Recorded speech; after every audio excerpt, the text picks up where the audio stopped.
সমালোচনা না নিতে পারলে উপদেষ্টার পদ ছেড়ে দিতে আহ্বান জানিয়েছেন বিএনপির সিনিয়র যুগ্ম মহাসচিব রুহুল কবির রিজভী। সোমবার বিএনপির প্রতিষ্ঠাতা শহীদ প্রেসিডেন্ট জিয়াউর রহমানের মাজারে ফুল দেওয়ার পর তিনি কথা বলেন। রিজভী বলেন, অনেক রক্তের বিনিময়ে বর্তমান অন্তর্বর্তী সরকার। তিনি বলেন, এই সরকার নিরপেক্ষতা হারাচ্ছে, একই সাথে সরকারকে ব্যর্থ করতে নানা ষড়যন্ত্র চলছে। অভিযোগ করেন, শেখ হাসিনা ভারতে অবস্থান করে নেতাকর্মীদের বাংলাদেশে বিশৃঙ্খলা তৈরি করতে উস্কানি দিচ্ছে। বিএনপি সিনিয়র যুগ্ম মহাসচিব বলেন, বিক্ষোভ ও আন্দোলন সব ক্ষেত্রেই গুলি করে হত্যা বন্ধ করতে হবে। স্বাধীন চিন্তা কথা বলার ক্ষেত্রে কোনো প্রতিবন্ধকতা তৈরি না হয় এমন সংস্কারের তাগিদ দেন তিনি। সমালোচনা না নিতে পারলে উপদেষ্টার পদ ছেড়ে রাজনৈতিক দল করার আহ্বান জানান তিনি। বাজার সিন্ডিকেট দমন ও আইন শৃঙ্খলার উন্নতিতে সরকারকে ভূমিকা রাখতে আহ্বান জানান রিজভী।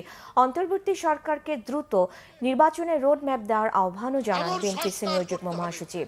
যাতে কোনো সরকারি যেন রক্তচক্ষু দেখিয়ে জনগণকে দমন করতে না পারে, আমরা সেই পরিবেশ চাই। সরকারের কোনো কোনো উপদেষ্টা আমরা সমালোচনা করলে তারা একটু ইরিটেট ফিল করে, তারা বিরক্ত হন, তারা বিভিন্ন মন্তব্য করে।